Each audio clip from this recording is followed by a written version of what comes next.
दोस्तों एक बार फिर से स्वागत है आप सभी का आपके अपने favourite English learning channel English with Deepika Kumawat पर।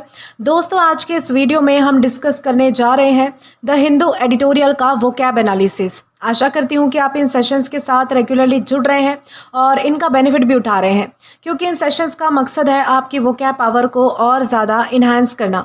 और ये जो वोकैब सेशंस है ये बैंक, एसएससी, रेलवे, यूपीएससी या फिर किसी भी कॉम्पिटिटिव एग्जाम के लिए इक्वली बहुत ही ज़्यादा इंपॉर्टेंट है। तो चलिए और ज़्यादा देर ना करते हुए बढ़ते हैं हमारे वोकैब शो की ओर और जानेंगे कि आज का हमारा सबसे पहला वर्ड कौन सा होता है। दोस्तों अगर बात की जाए आज के हमारे सबसे पहले वर्ड के बारे में तो हमारा वर्ड आता है रेपेंटेंस। दोस्तों रेपेंटेंस ये एक नाउन है और इसका मतलब होता है पश्चाताप, पछतावा या फिर अपने गलत काम पर जो है वो सच्चा अफसोस करना बेसिकली। तो उसे हम क्या कहते हैं, रेपेंटेंस कह सकते हैं। यानी कि रेपेंटेंस का मतलब होता है कि अपनी गलती, अपना गलत डिसीजन या फिर रॉन्ग एक्शन पर जेन्युइनली रिग्रेट करना, अफसोस करना, पछतावा महसूस करना और दिल से महसूस करना कि जो किया वो गलत किया, इस तरीके से। इसमें सिर्फ मुझे जो है वो मतलब कि ऐसा नहीं है कि मुझे बुरा लग रहा है, ऐसी वाली फीलिंग नहीं होती है, बल्कि अपनी गलती को एक्सेप्ट करना और फ्यूचर में उस गलती को रिपीट ना करने की इंटेंशन भी होती है। जब आपको पछतावा होता है किसी भी चीज़ का तो आप क्या करते हो कि आगे से ऐसी गलती जो है वो मुझसे कभी नहीं दोहराई जाएगी। ये होता है आपकी जो है इस तरीके का आपका इंटेंशन होता है, बल्कि ये नहीं होता कि मुझे बुरा लग रहा है, क्योंकि इंसान को जब बुरा लगता है तो वो एक तरीके से सैड फील करता है। ये होता है बुरा लगना और मतलब कि रेपेंटेंस में डिफरेंस। ठीक है, ये वर्ड कब कब यूज़ होता है, जब हम कोई सीरियस मिस्टेक करते हैं, कोई पर्सनल रिलेशनशिप में भी हम यूज़ कर सकते हैं, मॉरल सिचुएशंस में भी यूज़ कर सकते हैं, अगर हम कहीं पर मॉरली गलत हो तो रिलीजियस कॉन्टेक्स्ट में भी हम यूज़ कर सकते हैं। ठीक है, अपॉलॉजीज़ के लिए हम यूज़ कर सकते हैं, माफ़ी के कॉन्टेक्स्ट में, या फिर लाइफ डिसीजन के अलग अलग कॉन्टेक्स्ट में। ये जो वर्ड है वो अलग अलग इन सारे कॉन्टेक्स्ट में यूज़ हम कर सकते हैं। जैसे कि मान लीजिए कि अगर कोई स्टूडेंट है जो कि एग्ज़ाम में चीटिंग करता है और बाद में रियलाइज़ करता है कि उसने बहुत बड़ी गलती की है, तो उसने जो है वो अपनी मिस्टेक जो है वो एक्सेप्ट करके क्या किया है कि वो डिसाइड करता है कि वो फ्यूचर में कभी भी जो है वो मतलब कि ऐसी गलती नहीं करेगा और ऑनेस्टली, ईमानदारी से एग्ज़ाम देगा। तो उस फीलिंग को रेपेंटेंस कहा जा सकता है कि भाई उसे जो है वो एक बार के लिए पछतावा आ चुका है और अब वो जो है वो सेम गलती दोबारा रिपीट नहीं करेगा। वैसे अगर कोई पर्सन अपने फ्रेंड के साथ अनफेयर बिहेव करता है, बाद में जेन्युइनली अपनी मिस्टेक समझता है और सिंसियर सॉरी बोलकर अपना बिहेवियर चेंज करता है, तो यहाँ पर भी रेपेंटेंस का आइडिया हो सकता है कि मान लीजिए कि आप जो है वो गुस्से में हो थोड़े से, या फिर आपका मूड खराब है और उसी टाइम पर आपका जो है वो फ्रेंड आपसे मिलने आ जाता है और सारा गुस्सा आपका उस पर उतर जाता है। ठीक है, बाद में आपको रियलाइज होता है कि यार उसकी तो कोई गलती नहीं थी, मैंने उसको डांट फटकार दिया फालतू में ही। ठीक है, तो बाद में आप क्या करते हो, उसके पास जाते हो, उसे मनाते हो, बहलाते फुसलाते हो, आप जो है वो उसे बोलते हो कि भाई मेरे से गलती हो गई, ऐसी कोई मैं और ही किसी चीज़ में जो है वो मतलब कि मेरा ध्यान था, ऐसा ऐसा कह के। तो ये होता है एक तरीके से गिल्ट होना या फिर रेपेंटेंस होना कि भाई आपको उस चीज़ का पछतावा है और आपने जो है वो प्रायश्चित किया है, ये होता है। ठीक है, यानी कि अपनी गलती को ऑनेस्टली एक्सेप्ट करना, किसी को हर्ट करने के बाद जेन्युइनली रिग्रेट करना यानी कि अफसोस करना, रॉन्ग डिसीजन पर दिल से अफसोस करना या फिर अपनी मिस्टेक रिपीट ना करने का डिसीजन लेना, ये सारे एग्जाम्पल किस चीज़ के हैं, रेपेंटेंस के ही एग्जाम्पल है। ठीक है, इस तरीके से आपको ध्यान रखना है। लेकिन साथ ही साथ एक इंपॉर्टेंट चीज़ आपको ये भी ध्यान रखनी है कि रेपेंटेंस का मतलब सिर्फ रिग्रेट नहीं होता है। रिग्रेट का मतलब होता है किसी गलती या फिर डिसीजन के बारे में बुरा या फिर सॉरी फील करना, उसे हम रिग्रेट कहते हैं। लेकिन रेपेंटेंस का मतलब होता है गलती को डीपली रिकॉग्नाइज करना, यानी कि अपनी गलती को पहचानना, उस पर जेन्युइनली रिग्रेट करना यानी कि सॉरी फील करना, बुरा लगना और अपने बिहेवियर को चेंज करने की विलिंगनेस रखना। यानी कि 2-3 चीज़ें और भी आती है रिपेंटेंस में, यानी कि रिपेंटेंस में रिग्रेट भी होता है, रियलाइजेशन भी होता है, ठीक है, चेंज की इंटेंशन भी होती है आपके पास। ये सारी चीज़ें जो है वो शामिल होती है रेपेंटेंस में। जबकि रिग्रेट में आप क्या करते हो कि आपको सिर्फ बुरा लग जाता है या फिर आप जो है वो सॉरी फील करते हो, ये डिफरेंस होता है। ठीक है, जैसे कि मान लीजिए कि एग्जांपल से समझते हैं कि किसी फ्रेंड को जो है वो आपने हर्ट करने के बाद सोचा कि मुझे ऐसा नहीं कहना चाहिए था, ये रिग्रेट है, ये सॉरी फील करना, ये बुरा फील करना है। ठीक है, इसमें क्या है कि मुझे ऐसा नहीं करना चाहिए था, ऐसी वाली फीलिंग आई है। लेकिन आपने जो है वो गलती एक्सेप्ट की है, फ्रेंड से सिंसियरली जो है वो माफ़ी मांगी है और डिसाइड भी किया है कि आगे से जो है वो ऐसी गलती मैं फिर से नहीं करूँगा, यानी कि उसको जो है वो हर्ट नहीं करूँगा, ये रेपेंटेंस है। 2-3 चीज़ें और भी आई है साथ में कि आपको जो है वो अपनी गलती भी रियलाइज़ हुई, आपने एक्सेप्ट भी किया, बा में माफ़ी भी मांगी, बा में जो है वो मतलब कि विलिंगनेस के साथ जो है वो डिसीजन भी लिया कि भाई आगे से ऐसी गलती नहीं होगी। तो ये होता है रेपेंटेंस और रिग्रेट में डिफरेंस। आई होप आपको क्लियर है। ठीक है, और ये तो हमने पढ़ लिया कि हमारे पास ये नाउन है। अब बारी आती है हमारे सिनोनिम्स की, तो यहाँ पर हमारे पास कुछ वर्ड्स है जैसे कि रिमोर्स है, रिग्रेट है या फिर कंट्रीशन है। ठीक है, सबसे पहला हमारा वर्ड आता है रिमोर्स। दोस्तों रिमॉर्स का मतलब होता है कि अपने रॉन्ग एक्शन के लिए डीप गिल्ट या फिर स्ट्रॉन्ग रिग्रेट फील करना, उसे हम रिमॉर्स कहते हैं। ठीक है, मतलब कि रिमॉर्स मेनली इंटेंस गिल्ट और रिग्रेट पर फोकस करता है, ये चीज़ आपको ध्यान रखनी है। जैसे कि मान लीजिए कि अपने यंगर यानी कि छोटे ब्रदर को जो है वो अनफेयरली ब्लेम करने के बाद उससे जो है वो बहुत ही बुरा लगा और उसने जो है वो सिंसियरली अपोलोजाइज़ किया, जिसने डांटा था या फिर जिसने कुछ कहा था उसने। ठीक है, उससे स्ट्रॉन्ग रिमॉर्स फील हुआ। रिमॉर्स फील हुआ यानी कि अंदर से जो है वो अपने किए पर पछतावा हुआ, या फिर डीप गिल्ट फील हुआ, एक तरीके से रिग्रेट फील हुआ, सॉरी फील हुआ, बुरा फील हुआ, ये होता है रिमॉर्स फील होना। रिग्रेट तो जैसे हमने पढ़ ही रखा था कि रिग्रेट का मतलब होता है कि पास्ट एक्शन, कोई डिसीजन या फिर सिचुएशन के बारे में अफसोस होना या फिर बुरा फील होना, सॉरी फील होना, तो उसे हम जो है वो रिग्रेट कहते हैं। जैसे कि मान लीजिए कि स्टूडेंट को स्कूल कंपटीशन के लिए प्रैक्टिस ना करने का रिग्रेट हुआ जब उसने देखा कि वो बेटर परफॉर्म कर सकता था, या फिर जो बाकी बच्चे हैं वो कुछ ना कुछ मतलब कि अचीव कर रहे हैं, कोई ट्रॉफी जीत रहा है, कोई किसी को गिफ्ट मिल रहा है, तो उसे क्या हुआ, एक तरीके से रिग्रेट हुआ, यानी कि एक तरीके से पछतावा आया, अफसोस हुआ कि यार मैंने क्यों नहीं किया, मैंने क्यों नहीं तैयारी की इस चीज़ की। ये होता है रिग्रेट फील करना। कंट्रीशन हमारा तीसरा वर्ड आता है। कॉन्ट्रीशन, कंट्रीशन जो भी आप पढ़े इसे, इसका मतलब होता है कि अपने रॉन्ग एक्शन के लिए डीप सॉरो, यानी कि एक तरीके से मतलब कि बहुत ही गहरा दुख या फिर सिंसियर रिग्रेट फील करना, उसे हम कंट्रीशन कहते हैं। ठीक है, जैसे कि मान लीजिए कि आपने जो है वो अपने फ्रेंड से जो है वो बहुत ही हार्श मैनर में बात की, बहुत ही मतलब कि तीखी आवाज़ में जो है वो बात की, और फ्रेंड को हर्ट करने के बाद उसे जो है वो जेन्युइन कंट्रीशन दिखाई और उसे सिंसियरली अपोलोजाइज़ किया, यानी कि बाद में क्या किया आपने, आपको जो है वो मतलब कि पछतावा फील हुआ, एक तरीके से बहुत ज़्यादा दुख फील हुआ और आपने उससे जो है वो माफ़ी मांग ली, तो ये होता है कॉन्ट्रीशन। ठीक है, इस तरीके से हमने समझा है। हमारे सारे सिनोनिम्स आपको क्लियर है। अब इसी के साथ आगे बढ़ते हैं तो एंटोनिम्स आएंगे यहाँ पर। तो हमारे पास अगेन कुछ वर्ड्स है, जैसे कि प्राइड है, इनडिफरेंस है, डिफायंस है। ठीक है, प्राइड हमारा सबसे पहला वर्ड आता है। इसका मतलब होता है कि अपने एक्शंस या फिर अपनी जो अचीवमेंट्स हैं उनके बारे में स्ट्रॉन्ग सेटिस्फैक्शन होना या फिर सेल्फ कॉन्फिडेंस फील करना। प्राइड जो है वो नेगेटिव सेंस में भी बहुत बार यूज़ होता है, जब किसी को घमंड होता है। ठीक है, जब मतलब कि बहुत अहंकार होता है ना किसी को, तब भी हम प्राइड का यूज़ करते हैं। लेकिन पॉजिटिव सेंस में भी इसका यूज़ किया जाता है जब आपके मन में किसी चीज़ को लेकर स्ट्रॉन्ग सेटिस्फैक्शन है या फिर मतलब कि आत्मविश्वास है। ठीक है, रेपेंटेंस में क्या होता है, पर्सन अपनी रॉन्ग डूइंग को रिकॉग्नाइज करके मतलब कि पछतावा महसूस करता है, अफसोस महसूस करता है। जबकि प्राइड में क्या होता है कि पर्सन अपने एक्शन को वैल्यूएबल या फिर एडमायरेबल समझ सकता है। जैसे कि मान लीजिए कि टीम ने जो है वो कोई डिफिकल्ट प्रोजेक्ट जो है वो सक्सेसफुली कंप्लीट किया, इसलिए मेंबर्स को अपने अचीवमेंट पर क्या हुआ, नाज फील हुआ, प्राइड फील हुआ। इस तरीके से हम कह सकते हैं सेल्फ कॉन्फिडेंस या फिर स्ट्रॉन्ग सेटिस्फैक्शन फील हुई, ये होता है प्राइड। इनडिफरेंस का क्या मतलब होता है, इनडिफरेंस का मतलब होता है कि किसी चीज़ के बारे में केयर ना करना, कंसर्न ना होना, चिंता ना होना किसी चीज़ की, या फिर किसी चीज़ में इंटरेस्ट ना होना, उसे हम इनडिफरेंट कहते हैं। यानी कि जब आपको किसी चीज़ से फ़र्क ही नहीं पड़ता, आप चाहे किसी को हर्ट कर दो, किसी को कुछ बोल दो, लेकिन आप वैसे के वैसे ही हो, ना माफ़ी मांगी, ना अफसोस है, ना कुछ। ठीक है, तो ये होता है इनडिफरेंट होना, कि आपको जो है वो किसी चीज़ की परवाह नहीं है, केयर नहीं है, कंसर्न नहीं है। ठीक है, इस तरीके से आप समझिएगा इनडिफरेंस। अगला हमारा वर्ड आता है डिफायंस। दोस्तों डिफायंस का मतलब होता है कि किसी अथॉरिटी, रूल या फिर एक्सपेक्टेशन को जानबूझकर अपोज करना, रेजिस्ट करना, विद्रोह करना उसका, उसे हम जो है वो डिफायंस कहते हैं। ठीक है, जैसे कि मान लीजिए कि टीचर की वार्निंग के बाद भी स्टूडेंट ने जानबूझकर स्कूल का जो है वो रूल फॉलो करने से रिफ्यूज कर दिया, शोइंग डिफायंस है, यानी कि डिफायंस दिखा रहा है, एक तरीके से अपोज करने का एटीट्यूड है, रेजिस्ट करने का एटीट्यूड है। ठीक है, विद्रोह करने का एटीट्यूड है जानबूझकर, ये होता है डिफायंस। ठीक है, इस तरीके से आपको समझना है। हमारे सारे सिनोनिम्स और एंटोनिम्स तो हमने क्लियर कर लिए हैं। अब बारी आती है हमारे एग्जाम्पल की। तो यहाँ पर हमारे पास एक सेंटेंस है, he showed genuine repentance after hurting his friend. जैसे कि आप इमेज में भी देख सकते हैं कि एक दोस्त जो है वो दूसरे दोस्त को मना रहा है या फिर कुछ मतलब कि कह रहा है, उसे एक तरीके से अफसोस महसूस हो रहा है। तो इस सेंटेंस का मतलब क्या है कि अपने फ्रेंड को हर्ट करने के बाद उस पर्सन को अपनी गलती का जेन्युइनली अफसोस हुआ, उसने रियलाइज़ किया कि उसका जो मतलब कि बर्ताव था वो गलत था और उसे जो है वो अपनी मिस्टेक पर सिंसियर रिग्रेट हुआ। इस तरीके से यहाँ पर हमने पढ़ा है कि रेपेंटेंस यानी होता क्या है। आई होप आपको ये वर्ड क्लियर है अच्छे से। इसी के साथ हम आगे बढ़ेंगे हमारे अगले वर्ड की ओर। अब दोस्तों इसके बाद हमारा अगला वर्ड आता है एनामोर। दोस्तों एनामोर का क्या मतलब होता है, इसका मतलब होता है किसी को मोहित करना, किसी को अट्रैक्ट करना, आकर्षित करना, बहुत कोई चीज़ पसंद आना या फिर किसी के प्रति जो है वो आकर्षण पैदा करना, उसे हम क्या कहते हैं, एनामोर हम उसे कहते हैं। ठीक है, ये हमारे पास वर्ब है यानी कि क्रिया है। एनामोर का मतलब होता है कि किसी पर्सन को बहुत ही स्ट्रांगली अट्रैक्ट या फिर चार्म कर देना, जिसकी वजह से वो किसी पर्सन, प्लेस, आइडिया या फिर एक्टिविटी या फिर चीज़ को बहुत ही पसंद करने लगे। इसमें जो है वो नॉर्मल लाइकिंग से थोड़ा स्ट्रॉन्गर अट्रैक्शन होता है, थोड़ा स्ट्रॉन्गर एडमायरेशन का सेंस होता है, है, ये चीज़ आपको ध्यान रखनी है, ठीक है। ये अट्रैक्शन आपको जो है वो किसी चीज़ की ब्यूटी को देखकर हो सकता है, किसी इंसान के प्रति हो सकता है, किसी आर्टिस्टिक चीज़ के प्रति हो सकता है, नेचर यानी कि हमारी प्रकृति में इतनी सारी चीज़ें हैं सुंदर सुंदर, उसके प्रति भी हो सकता है। कोई जगह है, ओके, कोई स्पेशल जगह है, जैसे कि ताजमहल है, आप कहीं पर घूमने जा रहे हो, वहाँ अगर आपको जो है वो मतलब वो प्लेस देखकर आप अट्रैक्ट हो जाते हो, आपका वहाँ से निकलने का मन नहीं करता, तो आप एनामोर हो चुके हो, एक तरीके से मोहित हो चुके हो। आइडियाज़ के लिए हम यूज़ कर सकते हैं कि किसी का आइडिया आपको बहुत ज़्यादा पसंद आ गया, किसी की पर्सनालिटी आपको बहुत ज़्यादा पसंद आ गई, किसी का एक्सपीरियंस, हॉबी, ये सारी चीज़ें आपको बहुत ज़्यादा पसंद आ गई, तो इन सारे कॉन्टेक्स्ट में हम जो है वो इस वर्ड का यूज़ कर सकते हैं। ये यानी कि शॉर्ट में आपको ध्यान रख लेना है, ठीक है।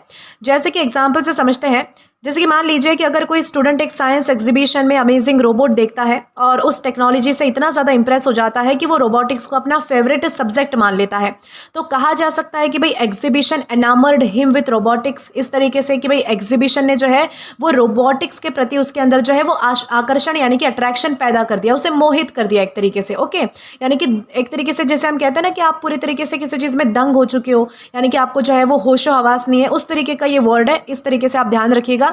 वैसे ही मान लीजिए कि एक कोई ट्रैवलर है, आप ही समझ लीजिए, आप खुद हो, आप जो है वो कश्मीर की नेचुरल ब्यूटी देखकर उस जगह से बहुत ज़्यादा इंप्रेस हो जाते हो, अट्रैक्ट हो जाते हो, तो यहाँ भी हम कह सकते हैं कि भाई कश्मीर की ब्यूटी ने मुझे एनामोर कर दिया, यानी कि बहुत ज़्यादा मतलब कि अट्रैक्ट किया, आकर्षित किया, इस तरीके से। यानी कि किसी ब्यूटीफुल प्लेस से बहुत ज़्यादा अट्रैक्ट हो जाना, किसी आर्टिस्ट के टैलेंट से डीपली इंप्रेस हो जाना, किसी न्यू हॉबी को इतना पसंद करना कि उसमें आपका इंटरेस्ट ही डेवलप हो जाए, या फिर किसी आइडिया से स्ट्रांगली प्रभावित हो जाना, ये सारे एग्जाम्पल जो है वो एनामोर के ही एग्जाम्पल है, ठीक है। इस तरीके से आपको ध्यान रखना है। लेकिन दोस्तों एक इंपॉर्टेंट चीज़ ये भी क्लियर करते हुए चलनी है कि एनामोर का जो मतलब है वो सिर्फ लाइक करना नहीं होता है। लाइक करने का तो मतलब होता है किसी चीज़ या फिर पर्सन को पसंद करना, ठीक है। लेकिन एनामोर का मतलब होता है किसी चीज़ या फिर पर्सन से स्ट्रांगली अट्रैक्टेड होना, चार्म्ड होना, इम्प्रेस्ड हो जाना। यानी कि एनामोर में स्ट्रांग अट्रैक्शन और एडमायरेशन का सेंस होता है, ये चीज़ आपको ध्यान रखनी है। जैसे कि मान लीजिए कि किसी कैफ़े की जो कॉफ़ी है तो वो तुम्हें अच्छी लगी, तो ये तो लाइक हो सकता है कि भाई मुझे जो है वो अच्छी लगी, ठीक ठाक थी, ठीक है, इसलिए मैंने पी भी ली। ये होता है किसी चीज़ को लाइक करना, पसंद आना, ठीक है। लेकिन किसी कैफ़े का एटमॉस्फेयर, उसका म्यूज़िक, उसका जो खाना है वो तुम्हें इतना पसंद आ गया कि तुम जो है वो उस जगह के फ़ैन बन गए। अब तुम जब भी किसी कैफ़े का नाम लोगे या फिर कैफ़े का अगर तुम्हारे दिमाग में ऐसा आइडिया आएगा कि कैफ़े जाना है, तो अब तुम वहीं पर जाओगे क्योंकि तुम उससे बिल्कुल इंप्रेस्ड हो चुके हो, अट्रैक्ट हो चुके हो। ये होता है एनामोर होना, ठीक है। एनामोर का जो है वो स्ट्रॉन्गर सेंस देता है, ठीक है। इस तरीके से आपको ध्यान रखना है कि लाइक और एनामोर में डिफरेंस क्या है। अब दोस्तों ये तो हमने पढ़ लिया कि हमारे पास ये वर्ब है यानी कि क्रिया है। अब सिनोनिम्स की बारी आती है, तो जैसे कि यहाँ पर हमारे पास आपके सामने कुछ वर्ड्स हैं, जैसे कि कैप्टिवेट है, चार्म है या फिर फैसिनेट है। सबसे पहला हमारा वर्ड आता है कैप्टिवेट। कैप्टिवेट का मतलब होता है कि किसी का अटेंशन या फिर इंटरेस्ट इतना स्ट्रांगली खींच लेना या फिर अट्रैक्ट करना कि वो कंप्लीटली फैसिनेटेड हो जाए, एक तरीके से मंत्रमुग्ध हो जाए, जिसे हम कह सकते हैं, उसे हम कैप्टिवेट करना कह सकते हैं, ठीक है। जैसे कि मान लीजिए कि आप जैसे जादूगर देखते हो कि कोई जादू करने वाला जो व्यक्ति होता है, मैजिशियन होता है, जादूगर, उसका अगर परफॉर्मेंस देखते हो तो आप क्या हो जाते हो, कैप्टिवेट हो जाते हो, मोहित हो जाते हो, पूरी तरीके से खो जाते हो, इसे कहते हैं कैप्टिवेट करना, ठीक है। चार्म का क्या मतलब होता है? चार्म मतलब होता है कि अपनी अट्रैक्टिव क्वालिटीज़, बिहेवियर या फिर पर्सनालिटी से किसी को प्लेजेंटली अट्रैक्ट करना, उसे हम क्या कहेंगे, उसे हम चार्म कहेंगे। जैसे कि मान लीजिए कि आप किसी कैफ़े में गए और वहाँ पर जो है वो कोजी एटमॉस्फेयर है, फ्रेंडली स्टाफ है और विजिटर्स जो है वो मतलब कि बहुत अच्छे हैं, सारी चीज़ें अच्छी है, तो वहाँ का चार्म कैसा है, वहाँ का चार्म बहुत अच्छा है, वहाँ की क्वालिटी बहुत अच्छी है, स्टाफ का बिहेवियर बहुत अच्छा है, प्लीजेंटली ये सारी चीज़ें आपको अट्रैक्ट कर रही है। ये होता है किसी चीज़ का चार्म होना, ठीक है। Charm usually pleasant attraction create करने पर फोकस करता है, ये चीज़ आपको ध्यान रखनी है। अगला हमारा वर्ड आता है फैसिनेट। दोस्तों फैसिनेट का मतलब होता है कि किसी का इंटरेस्ट या फिर जो क्यूरियोसिटी है वो इतनी स्ट्रांगली अट्रैक्ट करना कि वो उस चीज़ के बारे में और जानना चाहे, उसे हम फैसिनेट करना कहेंगे, ठीक है। फैसिनेट मेनली क्यूरियोसिटी और इंटेंस इंटरेस्ट को हाईलाइट करता है, ये चीज़ आपको ध्यान रखनी है। जैसे कि मान लीजिए कि अगर आप कोई किताब पढ़ रहे हो और आपको जो है वो मतलब कि ऐसा मान लीजिए कि आपको जो है वो किसी ने जो है वो कोई किताब के बारे में बताया कि एक जो किताब है वो बहुत ही अच्छी है, इसे आप जो है वो मतलब कि पढ़ो, आपको कोई रेकमेंड करता है और साथ ही साथ उसकी थोड़ी बहुत चीज़ें भी बता देता है कि इसमें किस चीज़ के बारे में जो है वो बताया गया है। अगर आपको उसमें जो है वो क्यूरियोसिटी आ जाती है, इंटरेस्ट आ जाता है, आप उससे क्या हो रहे हो, फैसिनेट हो रहे हो। अब आप क्या चाहोगे कि मैं उस बुक को पढूं, खरीद कर पढूं, ये होता है फैसिनेट हो जाना, किसी चीज़ में इंटरेस्ट आ जाना, किसी चीज़ को लेकर जो है वो क्यूरियोसिटी पैदा हो जाना, ठीक है। आई होप आपको सारे वर्ड्स क्लियर है। अब एंटोनिम्स की ओर आते हैं। एंटोनिम्स में हमारे पास कुछ वर्ड्स है जैसे कि डिसलाइक है, रिपेल है या फिर डेटर है, सारे हमारे अपोजिट वर्ड्स हैं। डिसलाइक का मतलब होता है किसी चीज़ को, किसी पर्सन को या फिर किसी जगह को, कोई भी चीज़ हो सकती है, उसे पसंद ना करना, ठीक है, उसे हम डिसलाइक कह सकते हैं। जैसे कि मुझे जो है वो भीड़ भाड़ वाली जो जगह है वो पसंद नहीं है, क्राउडेड प्लेसेस जो है वो मुझे मतलब कि पसंद नहीं आती, तो ये क्या है, मेरी डिसलाइक है, मेरी नापसंदगी है। इस तरीके से होता है डिसलाइक। रिपेल का क्या मतलब होता है?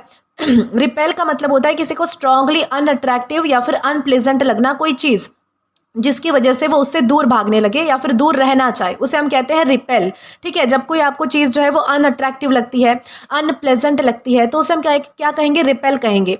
जैसे कि मान लीजिए कि कोई स्ट्रॉन्ग केमिकल है या फिर पेट्रोल है या फिर जो है वो मतलब कि पेंट की जो स्मेल होती है, बहुत सारे लोगों को पसंद होती है, बहुत सारे लोगों को नहीं पसंद होती। अब जिनको पसंद नहीं होती उनको या ये चीज़ें कैसी लगेंगी, अनअट्रैक्टिव लगेगी, अनप्लेजेंट लगेगी, वो इससे दूर रहना चाहेंगे। ये होता है रिपेल होना, ठीक है। यानी कि रिपेल में जो है वो दूर पुश करता है, यानी कि कोई भी चीज़ आपको जो है वो उस चीज़ से दूर पुश करना चाहेगी, उसे हम रिपेल कहते हैं। डेटर हमारा तीसरा वर्ड आता है। डेटर का मतलब होता है कि किसी को किसी एक्शन से रोकना या फिर डिस्करेज करना कि भाई तो वो काम मत कर, वो एक्शन मत कर। यूजुअली जो है वो डर, डिफिकल्टी या फिर कॉन्सिक्वेंसेस की वजह से, यानी कि ये चीज़ आप क्यों करते हो, किसी को रोकते क्यों हो, या तो आपको उस चीज़ का डर होता है या फिर आपके लिए वो मुसीबत वाली बन सकती है, डिफिकल्टी हो सकती है, या फिर आपको जो है वो उसके कॉन्सिक्वेंसेस के बारे में जो है वो सोच कर उसे करने का मन नहीं करता कि भाई फ्यूचर में क्या होगा, इसके रिजल्ट क्या होंगे, मुझे नहीं पता, इस तरीके से। जैसे कि मान लीजिए कि the high ticket price deterred many people from attending the concert, यानी कि यहाँ पर क्या बताया गया है कि टिकट के जो प्राइस थे वो बहुत ज़्यादा हाई थे, तो इसीलिए ये इस टिकट के प्राइस ने क्या कर दिया, लोगों को जो है वो कॉन्सर्ट अटेंड करने से डेटर कर दिया। डेटर कर दिया यानी कि रोक दिया, एक तरीके से डिस्करेज कर दिया, ठीक है। यानी कि लोग सोच रहे होंगे कि भाई हम अगर इतना महंगा टिकट खरीदेंगे तो शायद क्या पता कि ये कॉन्सर्ट इतना वर्थ इट हो, तो ये एक जो है वो हमारे मन में थॉट आ जाता है। यूजुअली हम जो है वो किसी चीज़ को जब हम जो है वो मतलब कि नहीं करना चाहते हैं या फिर हमारे किसी थॉट की वजह से हम रुक जाते हैं तो उसे हम डेटर करना कहते हैं। सिंपली ये समझना है, ठीक है। हमारे सारे वर्ड्स हमने क्लियर कर लिए हैं, सिनोनिम्स भी और एंटोनिम्स भी। अब हमारे पास एक सेंटेंस है, the beauty of the mountains enamoured her with nature. इस सेंटेंस का मतलब है कि माउंटेन्स की ब्यूटी ने उसे नेचर की तरफ बहुत ही स्ट्रांगली अट्रैक्ट और इम्प्रेस कर दिया। पहले शायद उसे नेचर में इतना मतलब कि नॉर्मली इंटरेस्ट नहीं था, लेकिन माउंटेन्स देखने के बाद उसकी एडमायरेशन और लाइकिंग जो है वो और भी ज़्यादा स्ट्रांग हो गई। तो यहाँ पर एनामर का मतलब है कि इस चीज़ से डीपली अट्रैक्टेड या फिर चार्म हो जाना, इस तरीके से हमने पढ़ा है, ठीक है। आई होप आपको सारी चीज़ें क्लियर है। अब इसी के साथ हम आगे बढ़ेंगे हमारे अगले वर्ड की ओर। अब दोस्तों इसके बाद हमारा अगला वर्ड आता है नेव। दोस्तों इसमें जो है वो के साइलेंट है, तो इसलिए हम जो है वो इससे नेव पढ़ेंगे, ठीक है। ये हमारे पास नाउन है और इसका मतलब होता है कोई धूर्त व्यक्ति, बदमाश, कपटी व्यक्ति, बेईमान इंसान जो धोखा देता है ना लोगों को, उसे हम जो है वो नेव कह सकते हैं। बहुत ही चातार, चालाक या फिर मतलब कि चतुर या फिर जो चंट होता है उसे हम नेव कहेंगे। यानी कि नेव का मतलब होता है एक ऐसा पर्सन जो कि डिसऑनेस्ट हो, बेईमान हो, डिसीटफुल हो यानी कि धोखा देने वाला हो, और अनट्रस्टवर्दी हो यानी कि जिस पर भरोसा ना किया जा सके, और दूसरों को अपने फायदे के लिए जो है वो ट्रिक या फिर डिसीव करता है, यानी कि मतलब कि लूटता है, एक तरीके से जो है वो मतलब कि उन्हें ठगने की कोशिश करता है। ये जो वर्ड है ना ये थोड़ा ओल्ड फैशन या फिर लिटरेरी है और आज की एवरीडे इंग्लिश में बहुत ही कॉमन नहीं है, ठीक है। आज ज़्यादा यूज़ नहीं होता है, लेकिन एक तरीके से वोकैबलरी में आया है, इसलिए हमें समझना पड़ेगा, ठीक है। जैसे कि हिस्टोरिकली जो है वो नेव का मीनिंग एक डिसऑनेस्ट या फिर अनस्क्रैपलस मैन के लिए यूज़ होता था। इसलिए जब किसी कैरेक्टर को क्लेवर या फिर बट मॉरली रॉन्ग, चीटिंग या फिर डिसेप्टिव दिखाना होता था तो लिटरेचर और स्टोरीज में जो है वो नेव वर्ड यूज़ किया जाता था। लेकिन हम नॉर्मल कॉन्वर्जेशन में जो है वो इसका यूज़ ज़्यादा नहीं करते, हम डिसऑनेस्ट बोल देते हैं, डिसिटफुल बोल देते हैं, बहुत सारे ऑल्टरनेटिव्स है हमारे पास, ठीक है। तो जैसे कि मान लीजिए कि अगर कोई पर्सन है जो कि बिजनेस में कस्टमर्स को जानबूझकर जो है वो मतलब कि फॉल्स प्रॉमिसेस देकर उनसे पैसे ऐंठना चाहता है, तो उस पर्सन को नेव कहा जा सकता है कि भाई वो जो है वो थोड़ा बदमाश है, कपटी इंसान है, दूसरों को जो है वो लूटना चाहता है, इस तरीके से। यानी कि यहाँ पर फोकस उसके डिसऑनेस्ट और डिसीटफुल कैरेक्टर पर है।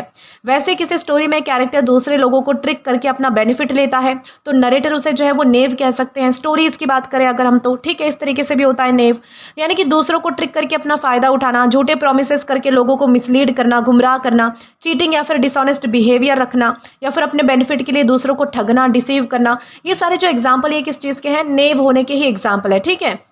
लेकिन दोस्तों एक इंपॉर्टेंट चीज़ आपको ये भी क्लियर करनी है कि नेव का जो मतलब है वो सिर्फ बैड पर्सन नहीं होता। बैड पर्सन क्या होता है, जो मतलब कि ये तो एक जनरल टर्म है, ठीक है, किसी बुरे बिहेवियर वाले पर्सन के लिए हम यूज़ करते हैं, ठीक है, उसे हम बैड पर्सन कहेंगे, जिसके एटिकेट्स थोड़े से बुरे हैं, इस तरीके से बिहेवियर थोड़ा बुरा है, उसे हम कहेंगे बैड पर्सन।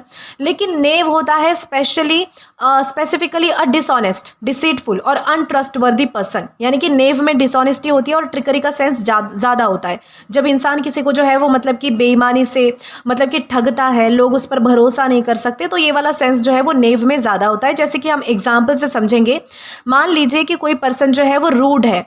रूड है यानी कि उसका बिहेवियर थोड़ा सा सख्त है, या फिर वो अगर आप उससे प्यार से भी बात करो तो वो थोड़ी देर बाद आपसे जो है वो गुस्से से ही बात करेगा, या फिर बहुत ही मतलब कि स्ट्रिक्टली बात करेगा। तो ये होता है एक तरीके से मतलब कि बैड पर्सन हो सकता है वो, यानी कि इससे वो ऑटोमेटिकली नेव नहीं बन जाता। यानी कि अगर उसका बिहेवियर बुरा है तो ऐसा तो है नहीं कि उसने किसी को ठग लिया है, किसी के साथ जो है वो चालाकी की है, नहीं, उसका बिहेवियर है वैसा, उसे हम बैड पर्सन बोल देंगे। ज़्यादा से ज़्यादा क्या होगा कि हम उसे जो है वो एक बुरा इंसान मानेंगे, ये होता है बैड पर्सन। लेकिन मान लीजिए कि किसी पर्सन का जानबूझकर झूठ बोलकर दूसरों को ट्रिक करना और अपना फायदा उठाना, ये होता है नेव। ये नेव के मीनिंग के क्लोजर है, इस तरीके से आपको समझना है। इसमें जो है वो आप किसी को धोखा देकर अपना फायदा निकलवा रहे हो, ठीक है। इस तरीके से आपको डिफरेंस समझना है कि बैड पर्सन कैसा होता है और नेव इंसान कैसा होता है, ठीक है। और ये भी ध्यान रखना है कि हमारे पास ये पार्ट्स ऑफ स्पीच में नाउन है। अब सिनोनिम्स की बात की जाए तो यहाँ पर हमारे पास कुछ वर्ड्स आते हैं, जैसे कि रोग है, स्काउंड्रल है, या फिर स्विंडलर है, ठीक है। सबसे पहला हमारा वर्ड आता है रोग। दोस्तों रोग का मतलब होता है ऐसा व्यक्ति जो कि मतलब कि बेईमान है और मिस्चीवियस है, यानी कि बहुत ही चालाक है, बहुत ही धूर्त है और रूल्स को इग्नोर कर देता है, ठीक है, उसे हम क्या कहेंगे, रोग हम उसे कहेंगे, ठीक है। जैसे कि मान लीजिए कि रोग में जो है वो डिसऑनेस्टी के साथ साथ मिस्चीवियस या फिर जो रिबेलियस बिहेवियर होता है उसका भी मतलब कि थोड़ा सा सेंस होता है, एक तरीके से शरारती बिहेवियर होना, बदमाशी वाला बिहेवियर होना, उस तरीके से। जैसे कि मान लीजिए कि मैं कह सकती हूँ the rogue salesman made false promises to customer just to increase his sales. मतलब कि एक रोग यानी कि डिसऑनेस्ट जो पर्सन था, यानी कि जो सेल्समैन था, उसने क्या किया, लोगों से यानी कि कस्टमर से जो है वो झूठे वादे किए ताकि वो अपनी सेल्स बढ़ा सके। यानी कि उसका इंटेंशन क्या था कि भाई मेरी सेल्स बढ़े, बाकी जो है वो इनका फायदा हो ना हो वो उससे मुझे कोई मतलब नहीं है। ये होता है किसी का रोग होना। स्काउंड्रल क्या मतलब होता है, इसका मतलब होता है बहुत ही बदमाश, डिसऑनेस्ट, इमोरल, अनप्लेजेंट पर्सन, उसे हम जो है वो स्काउंड्रल कहते हैं। स्काउंड्रल जो है वो स्ट्रॉन्ग नेगेटिव जजमेंट एक्सप्रेस करता है, ये चीज़ आपको ध्यान रखनी है। जैसे कि मान लीजिए कि अगर मैं कहूँ the story is a scoundrel secretly cheated is business partner, यानी कि जो स्टोरी में एक बदमाश व्यक्ति था उसने क्या किया कि सीक्रेटली, बहुत ही मतलब कि छुपा कर जो है वो उसने अपने बिजनेस पार्टनर को चीट किया। ये होता है किसी का स्काउंड्रल होना, बहुत ही डिसऑनेस्ट होना, इमोरल होना, जिसमें मोरालिटी की कमी होती है, जो अनप्लेजेंट पर्सन होता है, बदमाश होता है, उसे हम स्काउंड्रल कहेंगे, ठीक है। स्विंडलर हमारा तीसरा वर्ड आता है। इसका मतलब होता है कि ऐसा व्यक्ति जो फ्रॉड या फिर डिसेप्शन के थ्रू दूसरों से मनी या फिर वैल्यूएबल थिंग्स जो है वो हासिल कर ले, तो उसे हम जो है वो स्विंडलर कह सकते हैं, ठीक है। जैसे कि मान लीजिए कि किसी ने जो है वो फेक इन्वेस्टमेंट स्कीम निकाल कर जो है वो लोगों को ठगना स्टार्ट कर दिया, यानी कि फ्रॉड किया, डिसेप्शन किया, ताकि जो है वो उससे पैसा ऐंठा जा सके, ये होता है स्विंडलर। तो ये सारे हमारे सिनोनिम्स हमने कंप्लीट कर लिए हैं। अब एंटोनिम्स की बारी आती है, तो यहाँ पर अगेन हमारे पास कुछ वर्ड्स है, जैसे कि ऑनेस्ट पर्सन है, ट्रस्टवर्दी पर्सन है, या फिर इंटेग्रिटी है। ऑनेस्ट पर्सन क्या होता है, जो ईमानदार है, ऐसा पर्सन जो सच बोलता है, या फिर चीटिंग या फिर जो धोखाधड़ी है, ये सारी चीज़ें नहीं करता, इनसे जो है वो बचने की कोशिश करता है, ठीक है। जैसे कि अगर मैं कहूँ कि एक लड़की है जो कि हमेशा अगर कोई मिस्टेक भी कर देती है तो वो मिस्टेक को जो है वो एक्सेप्ट कर लेती है, वो अपनी मिस्टेक को लेकर जो है वो ऑनेस्ट है, यानी कि वो एक तरीके से ईमानदार पर्सन है। ऐसा नहीं है कि मिस्टेक को छुपा लिया तो सब लोग उसकी जो है वो मतलब कि इज्जत करते हैं, उस पर भरोसा करते हैं, ठीक है। ये होता है ऑनेस्ट पर्सन होना। ट्रस्टवर्दी पर्सन क्या होता है, ट्रस्टवर्दी पर्सन होता है भरोसे के लायक होना, जिस पे आप जो है वो भरोसा कर सको कि वो आपके साथ धोखा नहीं करेगा, ओके। जैसे कि मान लीजिए कि एक कोई व्यक्ति है तो उस पर जो है वो मतलब कि ट्रस्ट किया जा सकता है, वो ट्रस्टवर्दी पर्सन है, और उसके जो फ्रेंड्स है उस पर जो है वो मतलब कि आसानी से आंख बंद करके भरोसा कर लेते हैं। इस तरीके से हम कह सकते हैं भाई कि ऑनेस्ट पर्सन है, ट्रस्टवर्दी पर्सन है, इस तरीके से। इंटेग्रिटी हमारा तीसरा वर्ड आता है। इसका मतलब होता है कि स्ट्रॉन्ग मॉरल प्रिंसिपल्स के साथ ऑनेस्टली और एथिकली बिहेव करना, उसे हम जो है वो इंटेग्रिटी कहते हैं, ठीक है। इंटेग्रिटी, ऑनेस्टी, स्ट्रॉन्ग कैरेक्टर और एथिकल बिहेवियर को रिप्रेजेंट करता है, ये चीज़ आपको ध्यान रखनी है, ठीक है। ये होता है इंटेग्रिटी। हमारे जो सारे यानी कि सिनोनिम्स और एंटोनिम्स थे वो हमने डिस्कस कर लिए हैं। अब बारी आती है हमारे एग्जाम्पल की, तो यहाँ पर हमारे पास एक सेंटेंस है, the knave tricked the villagers with false promises. इस सेंटेंस का मतलब क्या है कि उस धोखेबाज और डिसऑनेस्ट पर्सन ने गांव वाले लोग यानी कि जो विलेजर्स थे ना उनको झूठे प्रोमिसेस देकर ट्रिक किया। यहाँ पर नेव किसी नॉर्मल या फिर बैड पर्सन के लिए यूज़ नहीं हुआ है, बल्कि ऐसे पर्सन के लिए यूज़ हुआ है जो डिसिटफुल और अनट्रस्टवर्दी है और अपने फ़ायदे के लिए दूसरों को मिसलीड करता है। जैसे कि आप इमेज में देख ही सकते हैं कि एक पर्सन है जो कि क्या कर रहा है, गाँव वालों को जो है वो मिसलीड करने की कोशिश कर रहा है। ठीक है, उसके पास कोई पैम्फलेट है आई थिंक, तो वो कुछ दिखाकर जो है वो मतलब कि लोगों को जो है वो मिसलीड करने की कोशिश कर रहा है। तो इस तरीके से होता है नेव पर्सन, अपना फ़ायदा निकलवाने के लिए दूसरों के साथ जो है वो धोखा करना या फिर उन्हें ठगना। इसी के साथ हम आगे बढ़ेंगे हमारे अगले वर्ड की ओर। अब दोस्तों इसके बाद हमारा अगला वर्ड आता है प्यूजेंट। दोस्तों प्यूजेंट ये एक एग्जेक्टिव है, इसका मतलब होता है शक्तिशाली, प्रभावशाली, ताकतवर, या फिर जो मतलब कि कोई व्यक्ति है अगर बहुत ही सामर्थ्यवान है उसे हम जो है वो प्यूजेंट कह सकते हैं। प्यूजेंट का मतलब होता है बहुत ही ज़्यादा पावरफुल होना, बहुत ज़्यादा स्ट्रॉन्ग या फिर इन्फ्लुएंशियल होना। जब किसी पर्सन, ऑर्गेनाइजेशन या फिर लीडर, आर्मी, कंट्री, आइडिया या फिर फोर्स के पास इतनी पावर हो कि वो सिचुएशन, डिसीजन या फिर दूसरे लोगों पर स्ट्रॉन्ग इफेक्ट डाल सके, तो उसके लिए हम जो है वो प्यूजेंट इस वर्ड का यूज़ कर सकते हैं। ठीक है, ये वर्ड फॉर्मल और लिटरेरी है और एवरीडे इंग्लिश में पावरफुल की कंपैरिजन में काफ़ी कम यूज़ होता है। ये भी एक चीज़ आपको ध्यान रख लेनी है। ठीक है, जैसे कि अगर मान लीजिए कि किसी किंगडम की आर्मी बहुत ही पावरफुल है और नेबरिंग किंगडम्स भी उससे जो है वो सीरियसली कंसिडर करते हैं, यानी कि उससे लड़ने से पहले 4 बार यानी कि 1000 बार सोचते हैं, तो उस किंगडम की आर्मी को प्यूजेंट कहा जा सकता है कि भाई उसका जो है वो मतलब कि उनकी आर्मी का दबदबा है, यानी कि इन्फ्लुएंस है, प्रभाव है लोगों पर, शक्तिशाली है आर्मी, हर कोई उनसे टक्कर नहीं ले सकता इस तरीके से। वैसे अगर कोई लीडर अपनी स्ट्रॉन्ग इन्फ्लुएंस की वजह से इंपॉर्टेंट डिसीजन पर बहुत ज़्यादा इफेक्ट डालता है तो उसे भी प्यूजेंट लीडर कहा जा सकता है। ठीक है, यानी कि बहुत ही पावरफुल आर्मी होना, स्ट्रॉन्ग पॉलिटिकल लीडर होना, हाईली इन्फ्लुएंशियल ऑर्गेनाइजेशन होना, ऐसी फोर्स जो सिचुएशन को स्ट्रांगली अफेक्ट कर सके, ऐसा कुछ होना, ये सारे एग्जाम्पल जो है वो मतलब कि प्यूजेंट होने के ही एग्जाम्पल है। ठीक है, लेकिन दोस्तों एक इंपॉर्टेंट चीज़ आपको ये भी ध्यान रखनी है कि प्यूजेंट का मतलब आपको जो है वो फिजिकली स्ट्रॉन्ग नहीं समझना है। स्ट्रॉन्ग का क्या मतलब होता है, जो फिजिकली पावरफुल है या फिर मेंटली। एक तो मतलब कि स्ट्रॉन्ग जो है वो मतलब कि नॉर्मल वर्ड है, स्ट्रॉन्ग आप फिजिकल और मेंटल दोनों के लिए भी यूज़ कर सकते हो कि अगर कोई व्यक्ति जो है वो फिजिकल शारीरिक तौर पर स्ट्रॉन्ग है तो उसके लिए भी हम स्ट्रॉन्ग बोलेंगे। अगर कोई व्यक्ति जो है वो मतलब कि दिमागी तौर पर बहुत ज़्यादा अच्छा है तो उसे हम स्ट्रॉन्ग कह सकते हैं, लेकिन फिजिकली स्ट्रॉन्ग का मतलब होता है शारीरिक कॉन्टेक्स्ट में। ठीक है, लेकिन प्यूजेंट क्या होता है, ग्रेट पावर होना, जिसके पास अथॉरिटी है, इन्फ्लुएंस रखता है, दबदबा रखता है एक तरीके से। ओके, यानी कि प्यूजेंट का यूज़ जो है वो फिजिकल स्ट्रेंथ के साथ साथ पॉलिटिकल, सोशल, मिलिट्री या फिर जो इन्फ्लुएंशियल पावर होती है उसके लिए भी हम यूज़ कर सकते हैं। ये इंपॉर्टेंट चीज़ आपको ध्यान रखनी है। जैसे कि मान लीजिए कि कोई एक एथलीट है, कोई स्पोर्ट्स प्लेयर है, उसकी बॉडी है वो फिजिकली स्ट्रांग हो सकती है तो उसे तो हम नॉर्मली स्ट्रांग कहेंगे। लेकिन एक राजा है, उसके पास पावरफुल आर्मी है, बहुत ज़्यादा धन दौलत है, पॉलिटिकल अथॉरिटी है और वो नेबरिंग किंगडम्स के डिसीजन को इन्फ्लुएंस कर सकता है, यानी कि अपना दबदबा बना के रखता है। ये होता है प्यूजेंट होना। ठीक है, इस तरीके से आपको समझना है कि प्यूजेंट यानी होता क्या है।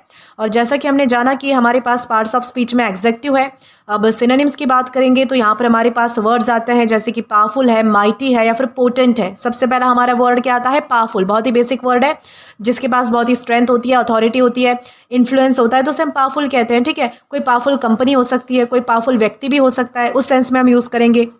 माइटी हमारा दूसरा वर्ड आता है। माइटी का मतलब होता है बेहद स्ट्रांग, एक्सट्रीमली स्ट्रांग, पावरफुल या फिर इंप्रेसिव। ठीक है, उसे हम कहेंगे माइटी। माइटी ऑफन जो है वो ग्रेट फिजिकल स्ट्रेंथ, साइज या फिर फोर्स को हाईलाइट करता है। जैसे कि अगर मान लीजिए कि एक मतलब कि रिवर है जो कि बहुत ही फोर्स के साथ जो है वो बह रही है तो उसे हम माइटी रिवर कह सकते हैं। ठीक है, अगर कोई व्यक्ति है, कोई किंग है, जैसे माइटी किंग कह सकते हैं जिसके पास बहुत ज़्यादा पावर है, बहुत ज़्यादा जो है वो इन्फ्लुएंस है, इंप्रेसिव है वो, इस तरीके से ये होता है माइटी। पोटेंट हमारा तीसरा वर्ड आता है। पोटेंट का मतलब होता है कि किसी स्ट्रॉन्ग इफेक्ट या फिर इन्फ्लुएंस की कैपेबिलिटी रखना, उसे हम पोटेंट कह सकते हैं। पोटेंट का यूज़ स्पेशली आइडियाज़ के लिए, मेडिसिन के लिए, आर्ग्यूमेंट्स के लिए, फोर्सेस के लिए या फिर जो इफेक्ट होती है उनके लिए हम यूज़ कर सकते हैं, जिसका असर बहुत ही स्ट्रॉन्ग होता है या फिर जिसकी इन्फ्लुएंस की कैपेबिलिटी अच्छी खासी होती है। जैसे अगर मैं कहूँ the speaker gave a potent argument that change the audience opinion, यानी कि स्पीकर ने क्या किया, एक बहुत ही मतलब कि ठोस और बहुत ही मतलब कि स्ट्रॉन्ग असर डालने वाला एक आर्ग्यूमेंट दिया जिसने क्या कर दिया, ऑडियंस का ओपिनियन ही चेंज कर दिया। इस तरीके से हम समझेंगे कि पोटेंट यानी क्या होता है। आई होप आपको ये भी अच्छे से क्लियर हो चुका है। अब एंटोनिम्स की बारी आती है तो यहाँ पर अगेन हमारे पास कुछ बेसिक वर्ड्स है जैसे कि पावरलेस है, वीक है या फिर इंपॉर्टेंट है। सबसे पहला हमारा वर्ड आता है पावरलेस। पावरलेस का मतलब होता है कि किसी सिचुएशन को कंट्रोल या फिर इन्फ्लुएंस करने की पावर ना होना। जिसके पास पावर नहीं है वो कैसा है, पावरलेस है। जैसे कि मान लीजिए, without enough information the team felt powerless to solve the problem. यानी कि मतलब कि टीम के पास जो है वो मतलब कि जितनी इन्फॉर्मेशन होनी चाहिए थी उतनी इन्फॉर्मेशन नहीं है, इसलिए वो कैसे फील कर रही है कि जैसे कि उनके पास जो है वो मतलब कि प्रॉब्लम सॉल्व करने की पावर नहीं है, पावरलेस फील कर रही है। ठीक है, इस तरीके से आपको ध्यान रखना है कि पावरलेस यानी होता क्या है। वीक हमारा दूसरा वर्ड आता है, जो कमज़ोर है, जिसमें ताकत नहीं है, पावर की कमी है, उसे हम जो है वो वीक कह सकते हैं। अगर कोई इंसान जो है वो मतलब कि बीमार है बहुत दिनों से, तो वो वीक हो सकता है। अगर weak signal made it difficult to complete the online meeting, यानी कि इस तरीके से भी हम यूज़ कर सकते हैं कि किसी वीक सिग्नल ने यानी कि कमज़ोर सिग्नल ने जो है वो मतलब कि मीटिंग को जो है वो कंप्लीट करने में मतलब कि डिफ़िकल्टी पैदा कर दी कि भाई जो है वो इंटरनेट अच्छे से नहीं चल रहा था। इस तरीके से हम यूज़ करेंगे। इम्पोर्टेंट हमारा तीसरा वर्ड आता है, इसका मतलब होता है इफेक्टिव एक्शन लेने या फिर इन्फ्लुएंस क्रिएट करने की पावर ना होना। जो मतलब कि जिसके पास पावर नहीं होती है, जो मतलब कि पावरलेस होता है, जिसके पास कोई खास कैपेबिलिटीज़ नहीं है, उसे हम इम्पोर्टेंट कह सकते हैं। ठीक है, जैसे कि अगर मैं कहूँ the committee was important because it has no authority to change the decision. यानी कि इसका मतलब क्या है कि कमेटी जो है वो एक तरीके से इम्पोर्टेंट है, यानी कि असरदार नहीं है या फिर वो पावरलेस है, क्योंकि उसके पास जो है वो एक तरीके से ये अधिकार नहीं है कि वो डिसीजन को चेंज कर सके। ये होता है किसी का इम्पोर्टेंट होना। आई होप आपको ये भी क्लियर हो चुका है। हमारे सारे सिनोनिम्स और एंटोनिम्स तो हमने डिस्कस कर ही लिए हैं। अब बारी आती है हमारे एग्जाम्पल की। तो यहाँ पर हमारे पास एक सेंटेंस है, the puissant leader had great influence over the kingdom.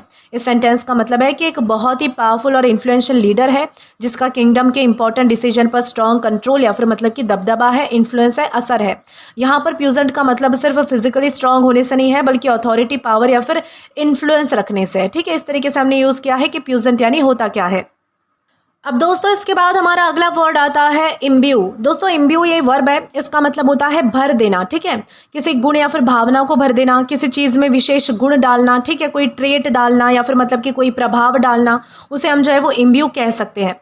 इम्ब्यू का मतलब होता है कि किसी पर्सन, थिंग, आइडिया, वर्क या फिर सिचुएशन को किसी पर्टिकुलर क्वालिटी, फीलिंग या फिर बिलीफ या फिर जो कैरेक्टर है उससे डीपली फील या फिर इन्फ्लुएंस कर देना। जब कोई क्वालिटी या फिर फीलिंग किसी चीज़ का इंपॉर्टेंट पार्ट बन जाती है तब हम उसे इम्ब्यू कह सकते हैं। जैसे कि अगर हम एग्जाम्पल से समझें तो मान लीजिए कि अगर एक टीचर अपने बच्चे यानी कि जो स्टूडेंट्स हैं उनमें अगर कॉन्फिडेंस और क्यूरियोसिटी डेवलप करती है, तो कहा जा सकता है कि भाई टीचर ने स्टूडेंट्स को कॉन्फिडेंस और क्यूरियोसिटी से इम्ब्यू कर दिया। यानी कि मतलब कि एक तरीके से कॉन्फिडेंस और क्यूरियोसिटी उनमें जो है वो भर दी। वैसे अगर कोई राइटर अपनी स्टोरी में होप और इमोशन इतना डीपली ऐड करता है कि रीडर्स भी वो फीलिंग एक्सपीरियंस करने लगते हैं, तो तब भी हम कह सकते हैं कि भाई writer imbue the story with hope. इस तरीके से यानी कि स्टूडेंट में जो है वो कॉन्फिडेंस भरना, किसी स्टोरी में इमोशन ऐड करना, किसी पेंटिंग में सैडनेस या फिर वार्मथ का फीलिंग क्रिएट करना, किसी पर्सन में स्ट्रॉन्ग वैल्यूज डेवलप करना, यानी कि किसी में कुछ जो है वो डालना, उसे हम क्या कहेंगे, इम्ब्यू करना हम कहेंगे। लेकिन दोस्तों एक इंपॉर्टेंट चीज़ आपको ये भी ध्यान रखनी है कि इम्ब्यू का जो मतलब है वो सिर्फ ऐड करना नहीं होता। ऐड का तो मतलब होता है किसी चीज़ में कुछ और इंक्लूड करना। इम्ब्यू का मतलब होता है किसी क्वालिटी, फीलिंग या फिर आइडिया को इतना डीपली इंट्रोड्यूस करना कि वो उस पर्सन या फिर थिंग का नोटिसेबल पार्ट बन जाए, यानी कि आप में झलकने लगे। ये होता है इम्ब्यू करना। यानी कि इम्ब्यू में डीप इन्फ्लुएंस या फिर क्वालिटी से फिल करने की यानी कि करने का सेंस होता है। ये चीज़ आपको ध्यान रखनी है। जैसे कि मान लीजिए कि टीचर्स ने जो है वो मतलब कि स्टूडेंट्स को नई इन्फॉर्मेशन दी, तो ये तो होता है कोई चीज़ आपने ऐड की या फिर प्रोवाइड की, इस तरीके से आप कहोगे। लेकिन टीचर ने स्टूडेंट्स में कॉन्फिडेंस और क्यूरियोसिटी डेवलप कर दी, जो उनके लर्निंग एटीट्यूड का पार्ट बन चुकी है। यानी कि आपके नेचर में झलक रही है अब ये चीज़ कि आप जो है वो कॉन्फिडेंट हो और आपको जो है वो किसी भी चीज़ में क्यूरियस होने का जो है वो एक तरीके से आपके अंदर फीलिंग आ चुकी है। तो ये होता है इम्ब्यू होना, कि आपके अंदर जो है वो कोई क्वालिटीज़ डाली गई है, कोई आइडिया, कोई फीलिंग डाली गई है। इस तरीके से आपको समझना है। और ये भी ध्यान रखिएगा कि हमारे पास ये पार्ट्स ऑफ स्पीच में वर्ब है। सिनोनिम्स की बात करें तो हमारे पास यहाँ पर कुछ वर्ड्स आते हैं, जैसे कि इंस्टिल है, इन्फ्यूज़ है या फिर इंस्पायर है। सबसे पहला हमारा वर्ड आता है इंस्टिल। इंस्टिल का मतलब होता है कि किसी आइडिया, बिलीफ या फिर जो वैल्यू है या फिर कोई फीलिंग हो सकती है, उसको जो है वो ग्रेजुअली यानी कि मतलब कि टाइम के साथ धीरे धीरे जो है वो किसी के माइंड में या फिर कैरेक्टर में डेवलप करना। ठीक है, जैसे कि अगर मैं कहूँ कि good teachers try to instil a love of learning in the students, यानी कि जो अच्छे टीचर्स होते हैं वो क्या करते हैं कि अपने बच्चों में यानी कि अपने स्टूडेंट्स में मतलब कि सीखने के प्रति यानी कि लर्न करने के प्रति जो है वो प्यार डालने की कोशिश करते हैं, इंस्टॉल करने की, इंस्टिल करने की कोशिश करते हैं। इस तरीके से आप कहोगे। इन्फ्यूज़ हमारा दूसरा वर्ड आता है। इसका मतलब होता है कि किसी चीज़ में कोई क्वालिटी, कोई फीलिंग या फिर कैरेक्टर स्ट्रांगली इंट्रोड्यूस करना, उसे हम इन्फ्यूज़ करना कहते हैं। जैसे कि अगर मैं कहूँ कि एक शेफ़ है जिसने जो है वो मतलब कि कुछ नए तरीके से डिश बनाई है जिसमें उसने हर्ब्स और स्पाइसेस यूज़ किए हैं, तो उसने हर्ब्स और स्पाइसेस क्या किया है, उसमें इन्फ्यूज़ किया है, डाला है, एक तरीके से इंट्रोड्यूस किया है। ये होता है इन्फ्यूज़ करना, ठीक है। इन्फ्यूज़ और जो इम्ब्यू है ना, ये काफ़ी सिमिलर वर्ड है, इस तरीके से आपको ध्यान रखना है। लेकिन इन्फ्यूज़ का जो यूज़ है वो हम फीलिंग्स, क्वालिटीज़ और इवन फिजिकल थिंग्स के कॉन्टेक्स्ट में भी कॉमनली कर लेते हैं। ये भी इंपॉर्टेंट चीज़ आपको ध्यान रख के चलनी है। तीसरा हमारा आता है इंस्पायर। दोस्तों, इंस्पायर का मतलब होता है किसी पर्सन में मोटिवेशन, कॉन्फिडेंस या फिर पॉजिटिव फील क्रिएट करना, तो उसे हम जो है वो मतलब कि इंस्पायर कह सकते हैं। जैसे कि मान लीजिए कि अगर आपका दोस्त आपको कहता है कि भाई तू मतलब कि बहुत अच्छा स्पीच दे सकता है, तो पब्लिक स्पीकिंग में जो है वो अच्छा है, ये क्या हो गया, इंस्पायर करना हो गया। एक तरीके से आप जो है वो उसे मोटिवेट कर रहे हो, आगे बढ़ा रहे हो, ये होता है इंस्पायर करना। अब एंटोनिम्स की ओर आएंगे तो यहाँ पर अगेन हमारे पास कुछ वर्ड्स है, जैसे कि डिप्राइव है, रिमूव है या फिर एम्प्टी है। डिप्राइव का मतलब होता है किसी चीज़ से वंचित होना, किसी चीज़, क्वालिटी या फिर अपॉर्चुनिटी से वंचित कर देना या फिर होना, उसे हम कहते हैं डिप्राइव करना, ठीक है। जैसे कि अगर मैं कहूँ कि lack of encouragement can deprive young students of the confidence they need, यानी कि मतलब कि जो अगर आप जो है वो उसे बच्चों को जो है वो एनकरेज नहीं करते हो, तो इसमें क्या होता है कि बच्चे जो है वो कॉन्फिडेंस से जो है वो वंचित रह जाते हैं। जो उनको जिस स्टेज में कॉन्फिडेंस जितना चाहिए होता है उनकी मतलब कि एक्टिविटीज़ को कंप्लीट करने के लिए, उससे वो वंचित रह जाते हैं। या फिर मान लीजिए कि किसी गांव में जो है वो बाढ़ आ चुकी है और खाना पीना वहाँ पे नहीं है, तो वहाँ के जो लोग हैं वो कैसे हैं, खाने पीने से डिप्राइव है, वंचित है, ये भी हम यूज़ कर सकते हैं।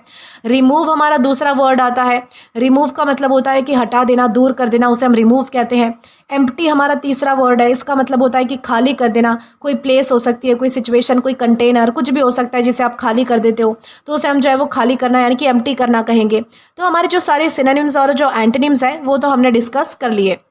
अब बारी आती है हमारे एग्जाम्पल की।